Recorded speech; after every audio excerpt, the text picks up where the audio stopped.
Hey there, it's Kristen Poborsky here, and I wanted to put together this little recording for you because a lot of people make the mistake, course creators, anybody who is creating offers and delivering them.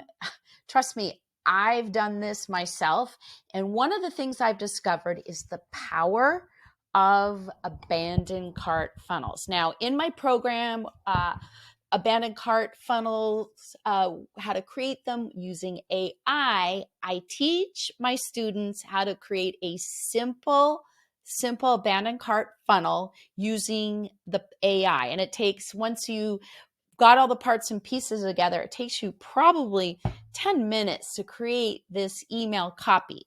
And the way I approach these prompts and using ChatGPT to write it is much different than most people do it. But I do it in a way inside this program and teach my students how to write them using their own content so that you get unique content and it is targeted to you. Plus, I teach them how to use copywriting frameworks and apply that, ask AI ChatGPT to apply it. So in this quick recording, I really wanted to just go over most commonly asked questions about abandoned cart funnels. And the number one question most people do is, why do customers abandon their cart? Okay, really the answer is various reasons, such as they're distracted. They might think that it costs way too much, right? They may think I don't want to do this. If you make the checkout process too complicated, they will do that. They may change their mind, or they may have objections that you just didn't address. Okay. So that is the role of the abandoned cart funnel, is really to follow up with these people, to give them the information they need to help them make a decision to finalize that purchase. Okay. To overcome all of those objections. All right. So the next question people have is, how does an abandoned cart really help to recover those lost sales? Well, it helps you by sending targeted messages. And this, I teach how to write those targeted messages using AI, where we overcome their objections. Because really, there's always an objection that's stopping someone from creating or from completing their purchase. Okay.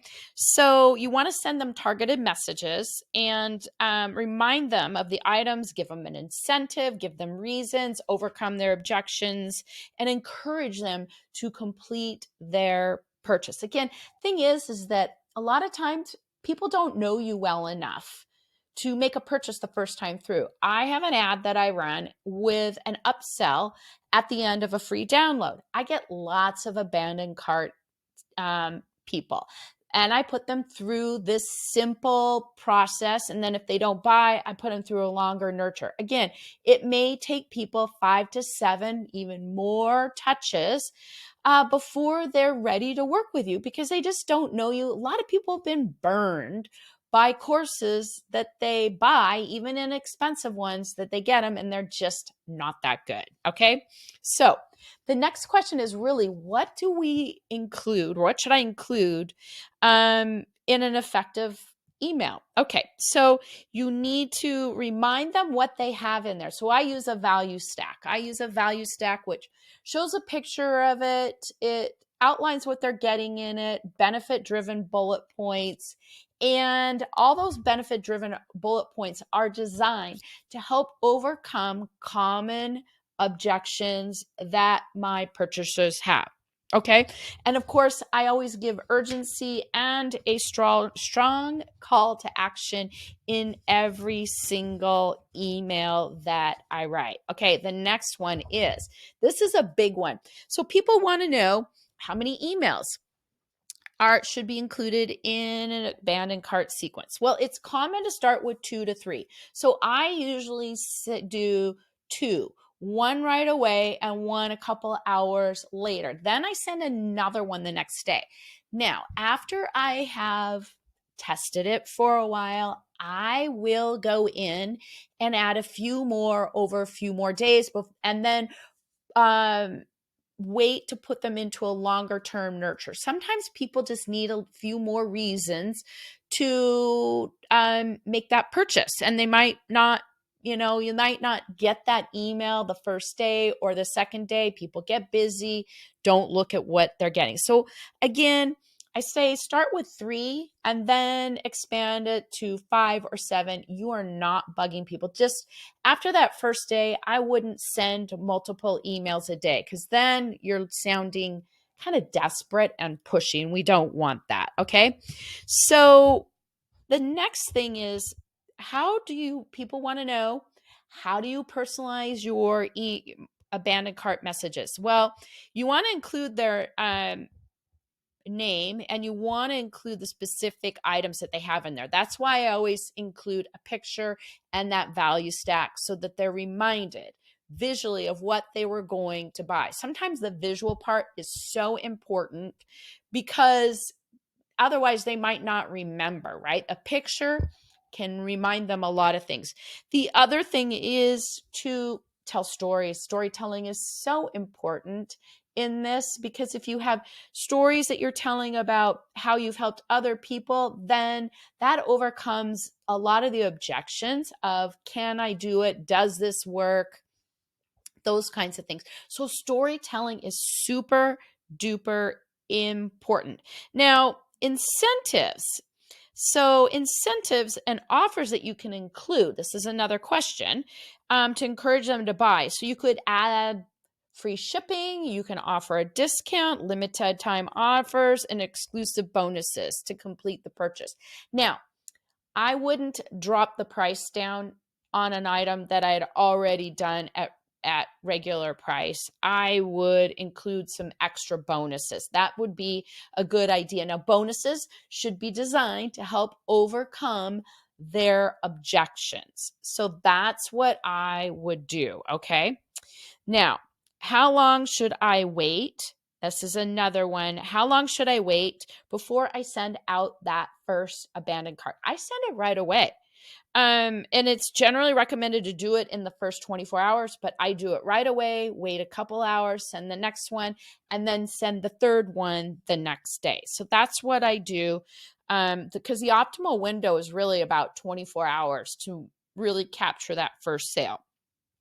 So the next question is, how can I track the success and effectiveness of my abandoned cart sequence? Well, this is where having a good email provider such as Kartra or Active Campaign or Kajabi comes into play here. So those, you can have metrics such as open rates, click-through rates, things like that. You're going to want to look at that and see what's working. And if something's not working, then you're probably going to want to go and replace that email with a new one. Test out a new one and see if that works better. Look at the ones that are getting open and what's in those, and then maybe do another version of it and add in a few more things. Then add that in if you've got one that's not working. So here's some best practices, because people want to know, what are the best practices for optimizing conversions? Again, you want to learn how to write persuasive copy, and then create a sense of urgency, offer incentives, simplify the checkout process. I cannot emphasize that enough. Offer a guarantee, because that's an important thing to do, right? Make sure that everything's mobile friendly, and continuously test and refine your abandoned cart funnel. You want to pay attention, because the numbers never lie. Okay, so here let's dive into, how can I handle customer objections or concerns in my abandoned cart sequence? Because this is key. This is what you need to do, because there's some objection why they did not buy at that time. So again, you want to have frequently asked questions, customer reviews, customer stories, testimonials, guarantees. Guarantees are big, returns, policies, things like that. Providing contact information for customer support. Sometimes it could be as key as just having coaching or a Q&A that could make all of the difference, because people don't want to be left out on their own trying to figure out on their own. People need, your students need support, and they want you, not someone else, okay? So a final question I want to answer is, should you provide, or should I offer customer support or assistance during the abandoned cart process? It's definitely important. It's beneficial. Give them an opportunity, hit reply, ask you a question, and then just provide that smooth and responsive support experience, because it will help build trust. Now, if you don't have the time to do it, then have someone on your team equipped to do this, okay? That's my biggest suggestion.